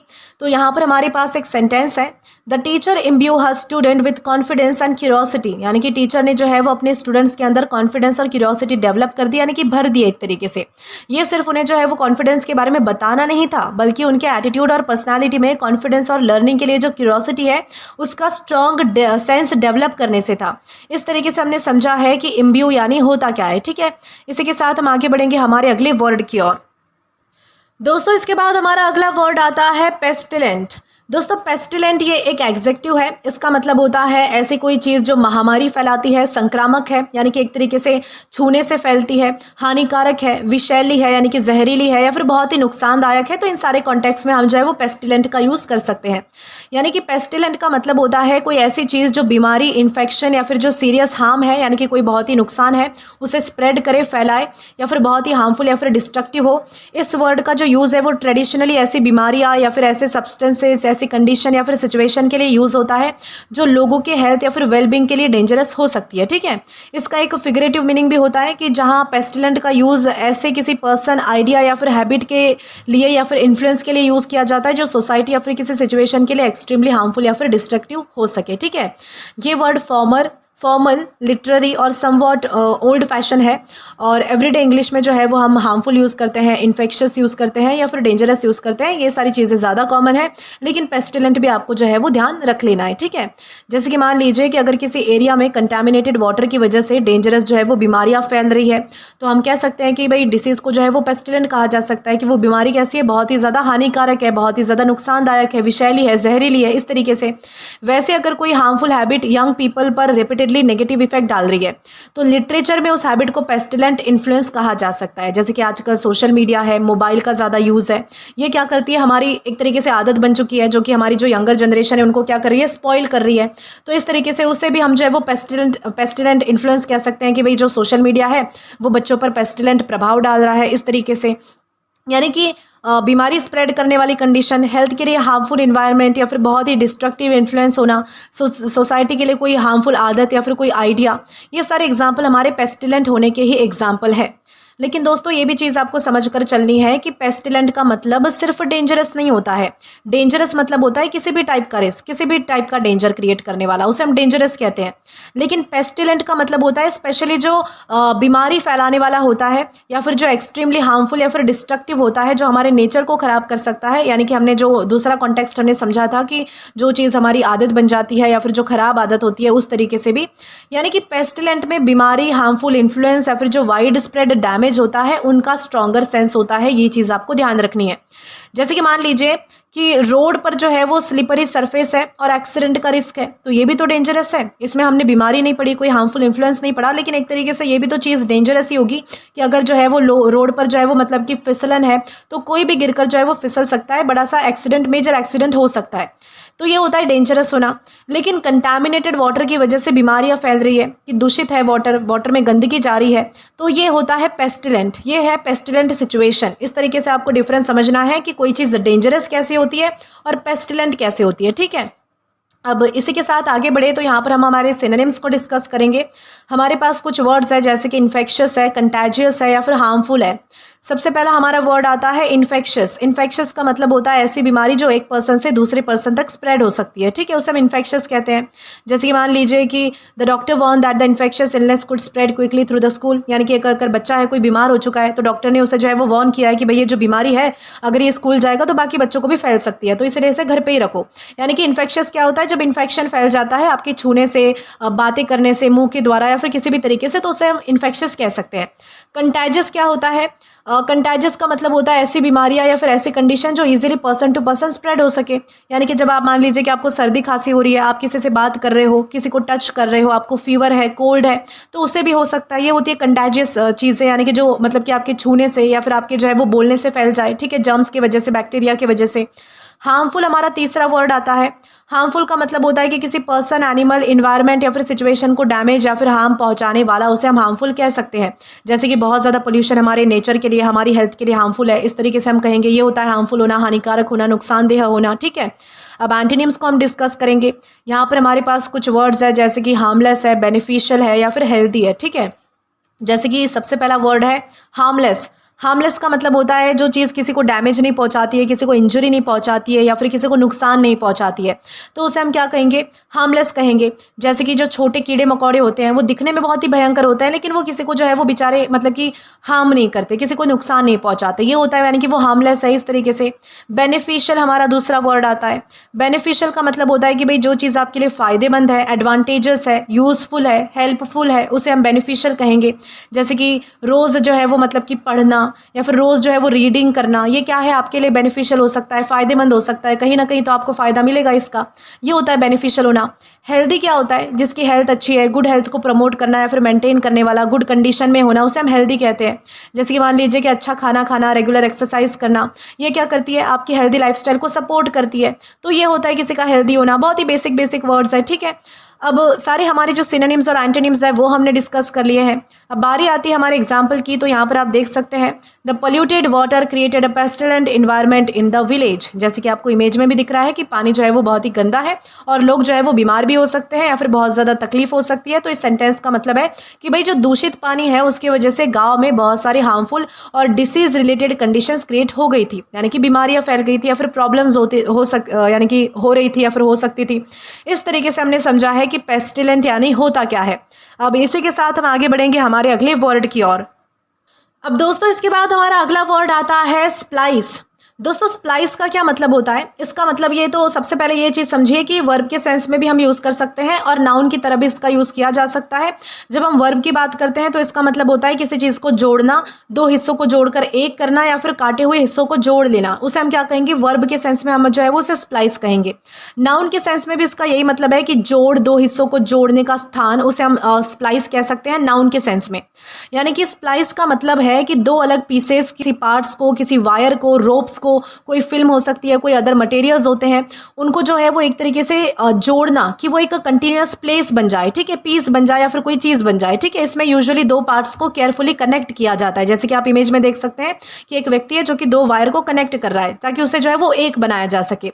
सिंपली जॉइन के कंपैरिजन में स्प्लाइस का यूज़ तब ज़्यादा होता है जब दो सेपरेट पार्ट्स को कट या फिर सेपरेट होने के बाद टेक्निकली कनेक्ट किया जाए, ठीक है। इस तरीके से आप समझिए, जैसे कि अगर एक इलेक्ट्रिकल वायर जो है वो बीच से कट हो गई है और टेक्नीशियन उसके जो है वो दोनों एंड्स को प्रॉपरली कनेक्ट कर देता है, तो उस वायर को क्या किया गया है, स्प्लाइस किया गया है। वैसे ही वीडियो एडिटिंग में अगर मतलब कि अगर एडिटर दो सेपरेट वीडियोस क्लिप्स को जो है वो मतलब कि कट करके कंटिन्यूअस सीक्वेंस में कनेक्ट कर देता है, तो टेक्निकली उन क्लिप्स को क्या किया गया है, स्प्लाइस किया गया है, ठीक है। इस तरीके से हम समझेंगे, यानी कि कनेक्ट करने को ये वर्ड दिखाता है, ठीक है।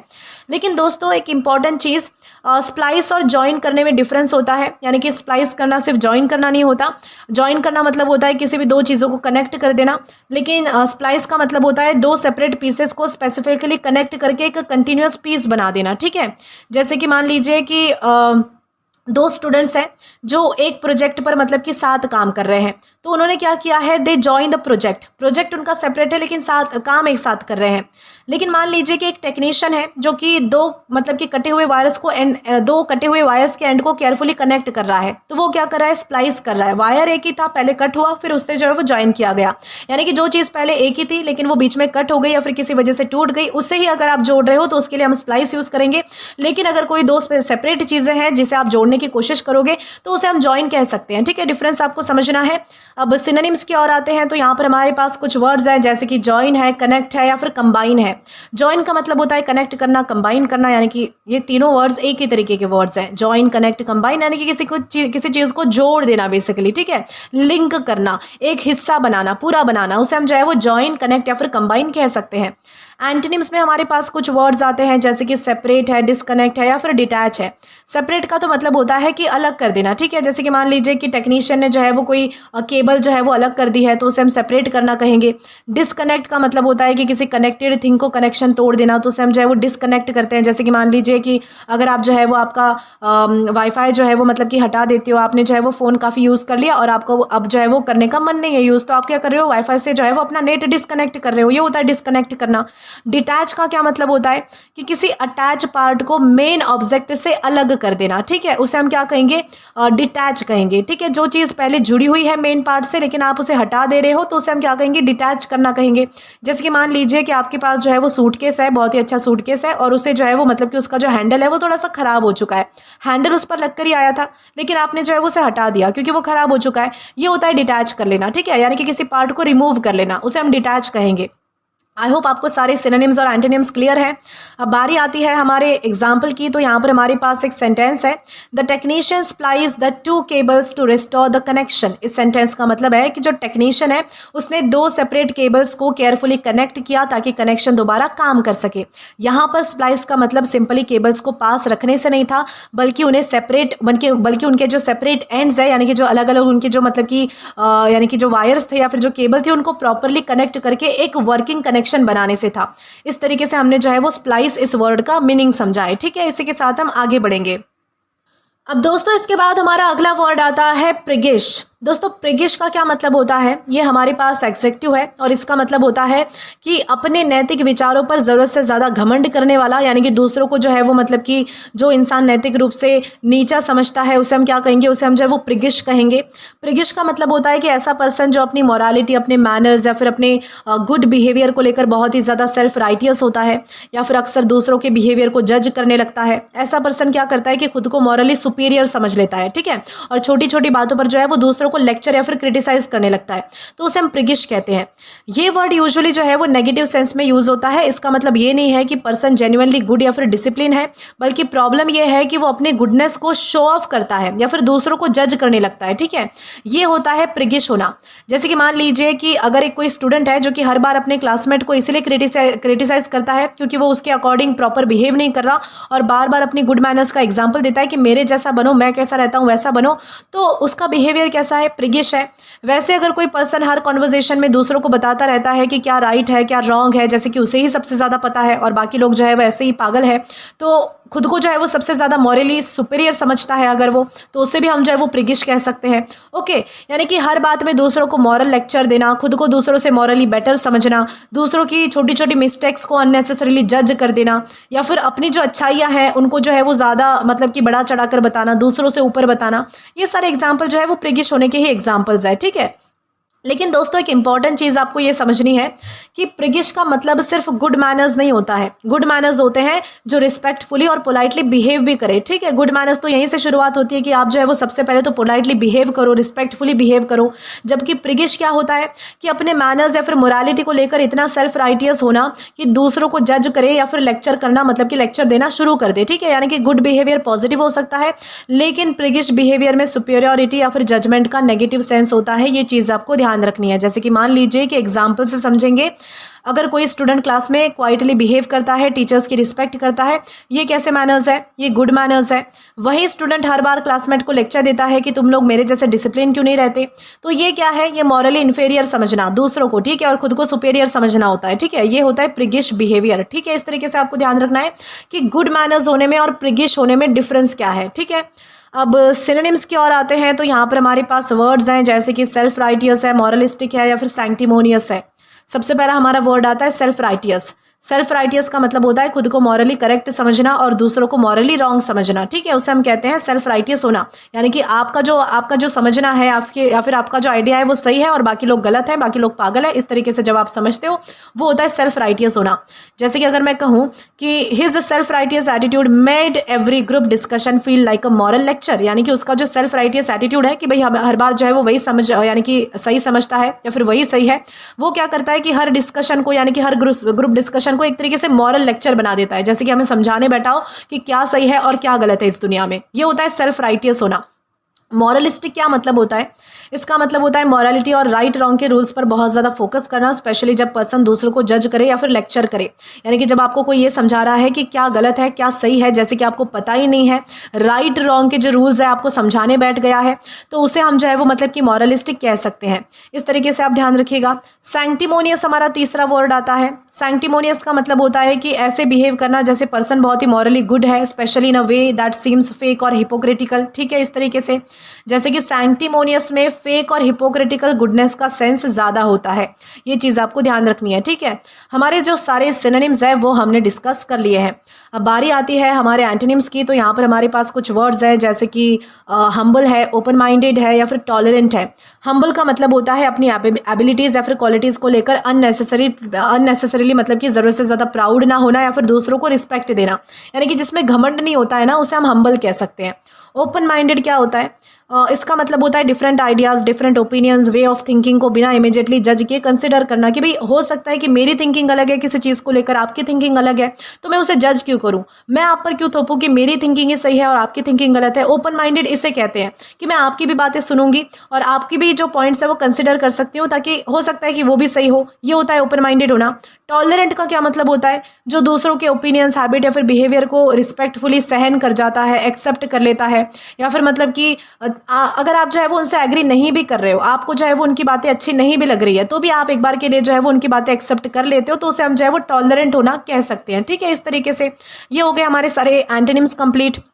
अब बारी आती है हमारे एग्जाम्पल की, तो यहाँ पर हमारे पास एक सेंटेंस है, his priggish attitude annoyed everyone at the dinner table. इस सेंटेंस का मतलब है कि उसका जो सेल्फ राइटियस और जो जजमेंटल एटीट्यूड है डिनर टेबल पर सबको अनॉइंग लगा, यानी कि बहुत ही ज़्यादा मतलब कि एक तरीके से इरिटेटिंग लगा, यानी कि वो शायद अपने बिहेवियर और मॉरल स्टैंडर्ड्स को दूसरों से बेटर समझ रहा था और उनके एक्शंस को जज कर रहा था कि भाई तुम कैसे खाते हो, ऐसा नहीं खाना चाहिए, सही तरीका क्या है, गलत तरीका क्या है, या फिर कुछ और बात पर डिस्कशन होगा। ये तो मैंने आपको सिर्फ एग्जाम्पल बता दिया, तो इस तरीके से आपको समझना है कि प्रिगिश यानी होता क्या है, ठीक है। इसी तरीके से हम आगे बढ़ेंगे हमारे अगले वर्ड की ओर।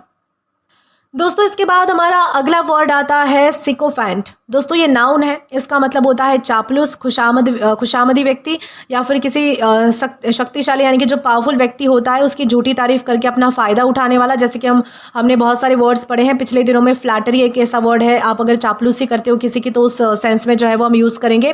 तो सिकोफेंट का मतलब होता है ऐसा पर्सन जो किसी पावरफुल, इन्फ्लुएंशियल या फिर जो इंपॉर्टेंट पर्सन को जो है वो इंप्रेस करने या फिर अपना फ़ायदा निकलवाने के लिए एक्सेसिवली उसकी तारीफ करता है या फिर उसकी चापलूसी करता है। वो ज़रूरी नहीं है कि मतलब कि सच में उस पर्सन को एडमायर कर रहा है या फिर सच में उसकी तारीफ कर रहा है या फिर उसके बारे में ऐसा फील करता है, बल्कि वो मेन पर्पस उसका क्या होता है, फेवर पाना होता है, एडवांटेज या फिर बेनिफिट पाना होता है। इसलिए वो जो है वो मतलब कि आगे पीछे इधर उधर जो है वो उसके घूमते रहता है या फिर मतलब कि तारीफ करता है, उसे हम जो है वो सिकोफेंट कह सकते हैं। जैसे कि मान लीजिए कि अगर ऑफिस में कोई एम्प्लॉय जो है वो बॉस की हर बात की तारीफ करता है, चाहे बॉस का डिसीजन क्लियरली रॉन्ग ही क्यों ना हो, और वो ऐसा मतलब कि ऐसा क्यों कर रहा है क्योंकि उसे प्रमोशन चाहिए, स्पेशल फेवर पाने के लिए करता है, तो उस एम्प्लॉय को सिकोफेंट कहा जा सकता है, ठीक है, इस तरीके से। लेकिन इंपॉर्टेंट चीज़ आपको ये ध्यान रखनी है कि सिकोफेंट का मतलब सिर्फ कॉम्प्लीमेंट देने वाला पर्सन नहीं होता है।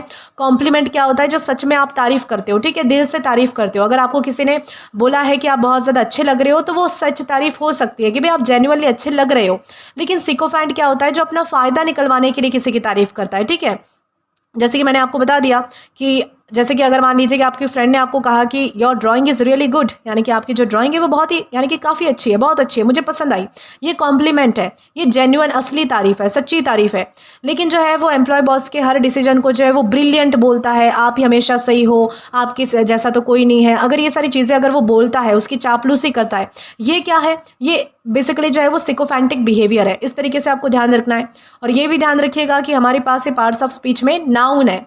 अब सिनोनिम्स की बात करते हैं तो यहाँ पर हमारे पास कुछ वर्ड्स हैं, जैसे कि फ्लैटरर है, बूट लिकर है, या फिर यस मैन है। फ्लैटरर का क्या मतलब होता है, यानी कि ऐसा पर्सन जो आपकी मतलब कि जो किसी की प्रेज करता है, कॉम्प्लीमेंट करता है ऑफन एक्सेसिवली, यानी कि उसको मतलब नहीं है, यानी कि सच में है नहीं, वो मतलब कि एक तरीके से कर देता है तारीफ, चाहे वो सच में इस चीज़ को मतलब कि मीन करे या फिर ना करे, उसे हम फ्लैटरर कह सकते हैं। बूट लिकर हमारा दूसरा वर्ड आता है। बूट लिकर का मतलब होता है ऐसा पर्सन जो अथॉरिटी या फिर पावरफुल पर्सन के फेवर पाने के लिए एक्सेसिवली प्लीज करता है, जैसे हम तलवे चाटना कहते हैं ना, वो होता है बूट लिकर, ठीक है, इस तरीके से, यानी कि बहुत ही एग्जैक्ट मीनिंग है इसका, उसे हम बूट लिकर कहेंगे। यस मैन हमारा क्या होता है, यस मैन का मतलब होता है ऐसा पर्सन जो किसी भी पर्सन की ऑलमोस्ट हर बात से एग्री करता है, जैसे कि हाँ हाँ में मतलब कि मुंडी हिलाता रहता है बकरी के जैसे, उसे हम जो है वो मतलब कि यस मैन कहेंगे, ठीक है। जैसे कि मान लीजिए कि the manager needed honest opinions not a room full of yes man, यानी कि एक मैनेजर को जो है वो मतलब कि एक ईमानदार लोगों की ओपिनियंस की जरूरत होती है, ना कि ऐसे लोगों की जरूरत होती है जो मतलब कि हाँ में सिर्फ मुंडी हिलाते रहे, चाहे मैनेजर जो है वो कुछ गलत भी बोले, ये होता है यस मैन, ठीक है। इस तरीके से आपको समझना है।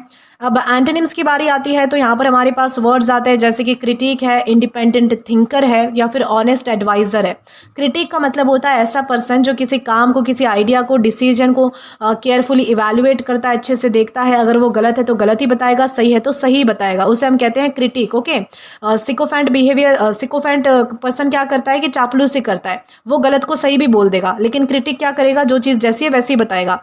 इंडिपेंडेंट थिंकर हमारा दूसरा वर्ड आता है, ऐसा पर्सन जो अपनी रीजनिंग या फिर जजमेंट के बेसिस पर ओपिनियन बनाता है, बिना ब्लाइंडली किसी को फॉलो किए, तो उसे हम इंडिपेंडेंट थिंकर कह सकते हैं कि भी उसकी अपनी खुद की सोच है, वो किसी के हाँ में हाँ नहीं मिलाता, किसी को फॉलो नहीं करता, इस तरीके से।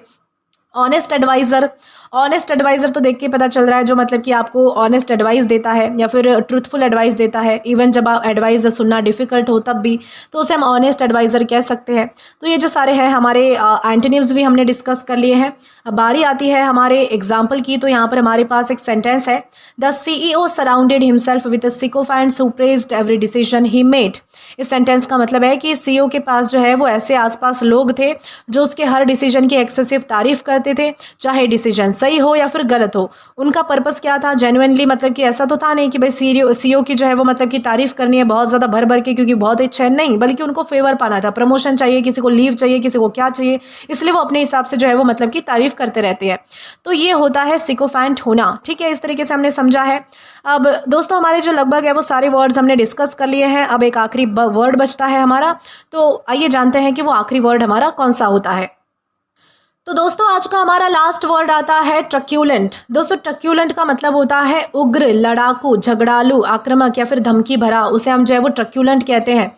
यानी कि ट्रक्यूलेंट का मतलब होता है ऐसा पर्सन, ऐसा एटीट्यूड या फिर ऐसा बिहेवियर जो अग्रेसिव हो, हॉस्टाइल हो, फाइट करने के लिए रेडी रहता है। यानी कि जब कोई पर्सन छोटी बात पर भी अननेसेसरीली मतलब कि बहुत ज़्यादा भड़क जाता है, गुस्से या फिर हॉस्टिलिटी के साथ बिहेव करता है, या फिर दूसरों को जो है वो थ्रेटन करने वाला एटीट्यूड रखता है, डराने धमकाने वाला एटीट्यूड रखता है, तो उसके बिहेवियर को जो है वो ट्रक्यूलेंट कहा जा सकता है। जैसे कि मान लीजिए कि अगर कोई टीम जो है वो मैच हारने के बाद अपोनेंट्स के साथ अननेसेसरीली हॉस्टाइल और कॉन्फ्रेंटेशियल मतलब कि बहुत ज़्यादा मतलब कि एक तरीके से लड़ाकू बिहेवियर रखती है कि तुझे तो मैं बाद में देख लूँगा, बाहर मिल, इस तरीके से, ये होता है ना एक तरीके से, यानी कि धमकी देना किसी को, अगर हार जाओ तो बुरा फील होता है, तो ये होता है ट्रक्यूलेंट होना, ठीक है।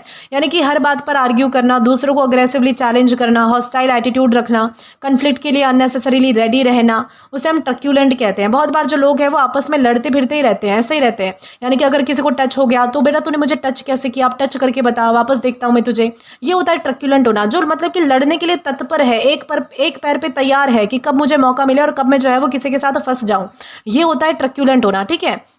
लेकिन दोस्तों एक इंपॉर्टेंट चीज़ ये भी ध्यान रखनी है कि ट्रक्यूलेंट का मतलब सिर्फ एंग्री होना नहीं होता। एंग्री का तो मतलब होता है गुस्सा होना, ट्रक्यूलेंट का मतलब होता है गुस्से या फिर दुश्मनी के साथ अग्रेसिवली कन्फ्रंट करना या फिर फाइट के लिए रेडी रहना, लड़ने के लिए, झगड़े के लिए तत्पर रहना। जैसे कि मान लीजिए कि टीचर ने जो है वो स्टूडेंट को एक्स्ट्रा होमवर्क दिया और स्टूडेंट को गुस्सा आ गया, तो ये तो होता है भाई एंग्री है। अब ऐसा तो है नहीं कि वो जो बच्चा है वो स्टूडेंट से जो है वो मतलब कि वो जो बच्चा है वो टीचर से लड़ने बैठ जाएगा कि मैम तुम्हारी हिम्मत कैसे हुई, मुझे इतना सारा होमवर्क दे दिया, या फिर जो है वो मतलब कि उसे मैम को धमकी देने लगेगा, मैम आप बाहर मिलो मुझे, मैं आपको बाहर देखता हूँ। नहीं, ये तो एंग्री होना है, नॉर्मल आपको गुस्सा आता है उसे हम एंग्री कहते हैं। लेकिन ट्रक्यूलेंट कैसा होता है, स्टूडेंट जो है वो टीचर से अग्रेसिवली आर्ग्यू करने लगता है, हर बात को चैलेंज करने लगता है, बहुत सामना करने लगता है, ये होता है ट्रक्यूलेंट बिहेवियर। ठीक है, इस तरीके से ये ध्यान रखना है। और ये भी ध्यान रखिएगा कि हमारे पास पार्ट्स ऑफ स्पीच में एग्जेक्टिव है यानी कि विशेषण है। सिनोनिम्स की बात करें तो यहाँ पर हमारे पास वर्ड्स हैं जैसे कि अग्रेसिव है, बेलिजुरेंट है या फिर हॉस्टाइल है। अग्रेसिव का मतलब होता है बहुत ही फोर्सफुल होना या फिर दुश्मनी भरे यानी कि अंदाज में बिहेव करना, उसे हम अग्रेसिव कह सकते हैं। बेलिजुरेंट क्या होता है कि हॉस्टाइल होना, फाइट करने के लिए रेडी होना, जो मतलब कि मारने पीटने के लिए बहुत ही तैयार रहता है, लड़ाई करने के लिए, उसे हम बेलिजुरेंट कहेंगे। हॉस्टाइल हमारा तीसरा वर्ड आता है, इसका मतलब होता है अनफ्रेंडली नेचर होना, अग्रेसिव नेचर होना, अपोजिशन वाला एटीट्यूड होना, एक तरीके से दुश्मनी भरा, उसे हम हॉस्टाइल कहते हैं, दुश्मन को हम हॉस्टाइल कहते हैं। ठीक है, इस तरीके से। एंटोनिम्स में हमारे पास वर्ड्स हैं जैसे कि पीसफुल है, जेंटल है, एमिकेबल है। बहुत ही बेसिक वर्ड्स है। पीसफुल का मतलब होता है जो काम है, शांत है, नॉन अग्रेसिव है, जिससे गुस्सा नहीं आता, जो कन्फ्लिक्ट से फ्री है, झगड़ा टंटा उसे पसंद नहीं है, तो उसे हम पीसफुल कहेंगे। जेंटल का मतलब होता है सॉफ्ट, काइंड, नॉन अग्रेसिव वे में बिहेव करना, यानी कि जो शांति से रहता है उसे हम जेंटल कहेंगे। एमिकेबल का मतलब होता है भाई जो फ्रेंडली है, कोऑपरेटिव है, विदाउट कन्फ्लिक्ट है, यानी कि जो मदद करता है लोगों की, या फिर मतलब कि एक तरीके से कोऑपरेटिव है, सहायता करने वाला है, उसे जो है वो मतलब कि झगड़े नहीं पसंद बल्कि उसे मदद करना पसंद है, उसे हम एमिकेबल बिहेवियर कह सकते हैं। फ्रेंडली समझ लीजिए, बेसिक। ओके, हमारे जो सारे सिनोनिम्स और एंटोनिम्स है वो हमने डिस्कस कर लिए हैं। अब बारी आती है हमारे एग्जाम्पल की। तो यहाँ पर हमारे पास एक सेंटेंस है, his ट्रक्यूलेंट attitude made the discussion difficult. इस सेंटेंस का मतलब है कि उसका जो अग्रेसिव और जो मतलब कि एक तरीके से विद्रोह करना या फिर जो झगड़े वाला जो एटीट्यूड था वो डिस्कशन को डिफिकल्ट बना रहा था, यानी कि वो कामली अपनी ओपिनियन शेयर करने के बजाय आर्गुमेंट या फिर कन्फ्लिक्ट क्रिएट कर रहा था। इस तरीके से हमने समझा है कि ये जो हमारा वर्ड है ट्रक्यूलेंट, इसका मतलब होता क्या है। आई होप आपको ये वर्ड अच्छे से क्लियर है। अब दोस्तों इसी के साथ हमारे जो सारे वर्ड्स हैं वो यहीं पर ख़त्म होते हैं। आशा करती हूँ कि आपको सारे वर्ड्स अच्छे से समझ आ चुके हैं। आज का ये सेशन आपके लिए हेल्पफुल रहा है। दोस्तों आज के लिए बस इतना ही। आज की इस क्लास का PDF आप हमारे टेलीग्राम चैनल के थ्रू एक्सेस कर सकते हैं। और अगर आपने अभी तक हमारा टेलीग्राम चैनल ज्वाइन नहीं किया है तो टेलीग्राम पर English with Deepika Kumawat search करके या फिर डिस्क्रिप्शन में दिए गए लिंक के थ्रू, साथ ही साथ अभी जो आपको आपके स्क्रीन पर QR कोड दिख रहा है वहाँ से भी आप जो है वो डायरेक्टली स्कैन करके हमारा टेलीग्राम चैनल ज्वाइन कर सकते हैं, ताकि आप कभी भी किसी भी नए आने वाले वीडियोस को लेकर कोई भी अपडेट्स को मिस ना करें। और दोस्तों अगर आपको आज का ये वीडियो पसंद आया है या फिर हेल्पफुल लगा है तो do like this video, subscribe the channel and share as much as you can. और अगर आपने इससे पहले वाले वीडियोस नहीं देखे हैं तो यहाँ पर मैंने जो है वो आपके लिए एक प्लेलिस्ट प्रोवाइड कर दी है, जहाँ पर आप जो है वो क्लिक करके वो सभी पहले वाले वीडियोज़ भी देख सकते हैं और उन्हें जो है वो एक्सप्लोर भी कर सकते हैं। Till then keep learning. Thank you. मिलते हैं नेक्स्ट वीडियो में।